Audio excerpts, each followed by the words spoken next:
Hello everybody, just wanted to welcome you to an episode of van improvements or repairs. I'm currently over at Camp Freedom 2, doing laundry here, and some stuff drying here. I got one load here and I got another load I got to do. But you can see the floor is all wet because I just got finished taking a shower using my homemade shower unit. I got the water here from my water catchment system. And that shower was so good. The water's like soft, ultra soft. So anyhow, I basically am going to do some repairs while I'm out here at Camp Freedom 2 because there's no one to bother me, and maybe even take a nap and then go for a bike ride. But anyhow, the mosquito netting here that I had installed, the stealth netting here, there's like a hole. I don't know if you can see underneath here where my hand can. Oh, actually, I thought there was a hole. Yeah, there's a hole right here. See the hole? So this ripped. I think this might have ripped because I think this was the side with the zombie man. Yeah, the zombie guy stuck his hand here, and he made a rip here. So I'm gonna try to glue that down if I can to fix it so bugs cannot get in, and then check this side as well to see, that it's all secure. Might be a hole. I don't know if there's a hole there or not. But you don't want any holes at all for the mosquitoes to get in. So I'll fix that side, and what I'm planning on using is the same glue that I used before. It's this, I use Goop and E6000, which looks to be the same thing. This is like less than $3 at Walmart. I'm also, as you can see, my cabinet up here is off because the glue had fallen off. So I'm going to put down some, on the bottom here, I'm going to put some E6000 and then glue it up there and let it set. So that should repair that.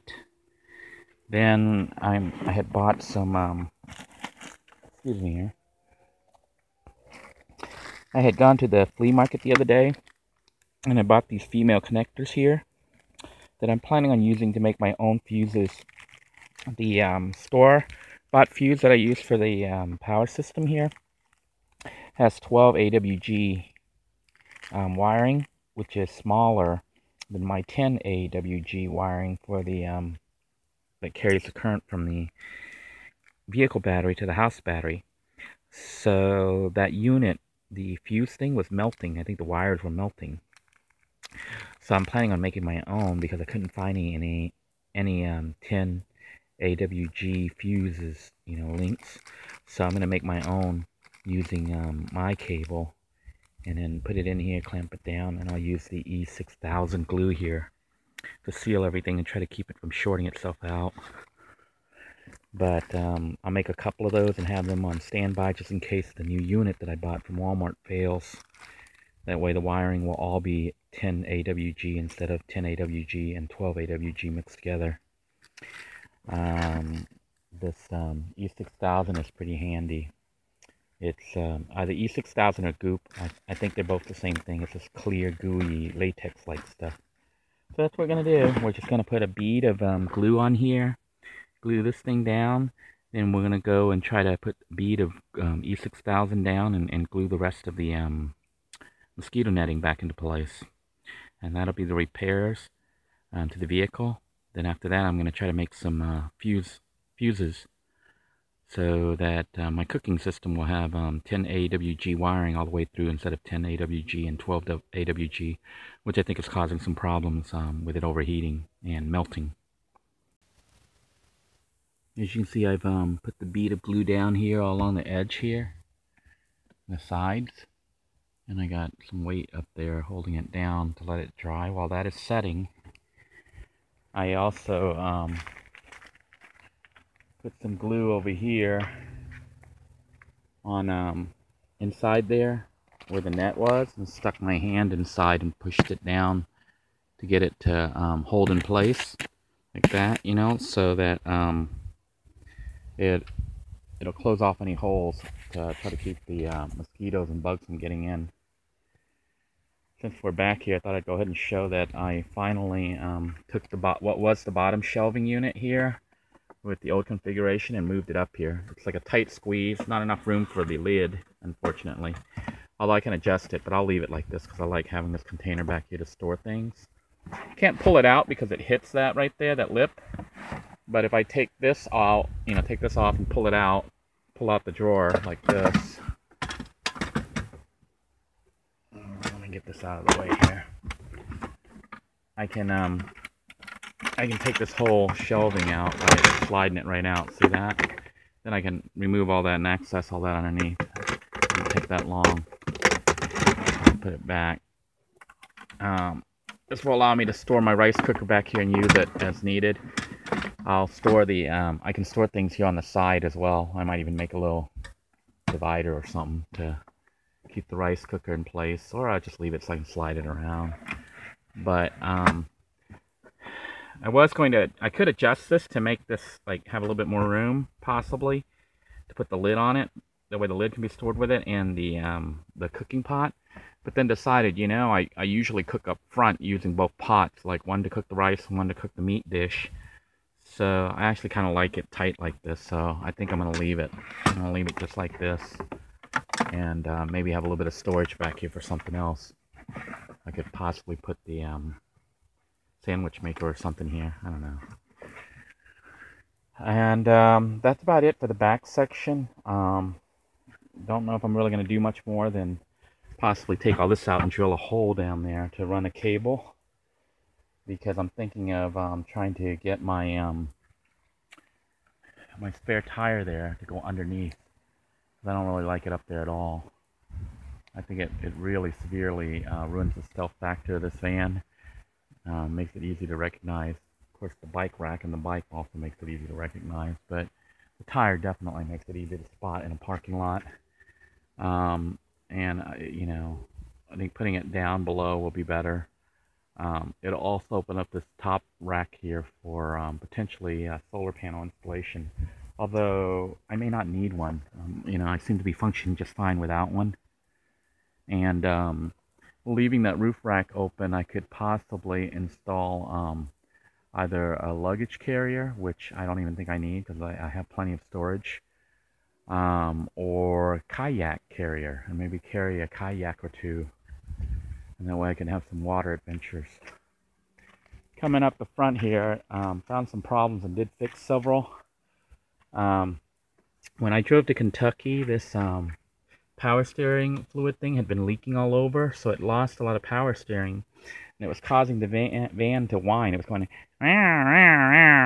every time you started up and turned, like when you turn your vehicle or even just driving it, it was going like that, like a cat almost. So if you have a Dodge Grand Caravan or a Town and Country and it goes, check your power steering fluid. This one was, it looked like it had enough in it, but it was making that noise, so I added just a little bit more. So I added a little bit more fluid, and then since I've added it, now when I start the car up, that noise, it doesn't do it anymore. It sounds normal, it's quiet. And so I had my 2006 Dodge Grand Caravan did that, and it had a leak, like the power steering fluid would leak out through the side there, and it was really bad, and they said the repair on it would be like $700 or more, $700 to $1,100. And while I was trying to get that fixed, somebody broke into it and broke the steering column, and it has an electronic key ignition thingy, chipped key, so they couldn't steal the vehicle, but then that left that broken, the steering column, and the power steering thing, which was going to cost me almost $2,000 to fix. And I didn't have $2,000, so I had to give away. I pretty much scrapped my 2006 Dodge Grand Caravan, and I still owed money on it. Like I paid, I think, almost $6,000 for it, and then I scrapped it for like $600. It was sad. Well, this one I was able to add the fluid, so the sound went away. And then I checked the brake fluid here, and you don't want to open this up too long, but it said to fill it up to the top line, which I did fill it back up to the top line using the proper brake fluid. Same with the steering. I also checked the transmission fluid, and it seems to be good on that. The oil was low and I added a quart, but I'm going to check it again here soon and then add more. This is where you check the engine oil. And I had checked the radiator fluid and it was pretty good this morning. But now, look at it. It looks almost bone dry. Unfortunately, I don't have any radiator fluid with me, so I'm just going to have to add water for now. So I'm just going to add some water in there, and then as soon as I can afford it, I'll buy some more radiator fluid. Meanwhile, I've got to keep checking this radiator fluid to see what's, the level, because it was bone dry when I was driving back from Kentucky to Florida. So I don't know if there's a leak in the system or what's going on, but that's what we're going to do. So we're just going to add a little bit of water here, and we're going to check the engine oil again, and basically those are the fluids. I also need to try to get my washer, my window washer here. The wipers go on and off, the motor works, but the pump to squirt the fluid doesn't seem to be working. So either there's a leak somewhere and fluid isn't making it, or the holes are stopped up or something. So I'm going to try to trace that if I can and get that repaired. And that's about all that I can do at this point. I'm really not much of a mechanic, but learning how to do these repairs as I go along.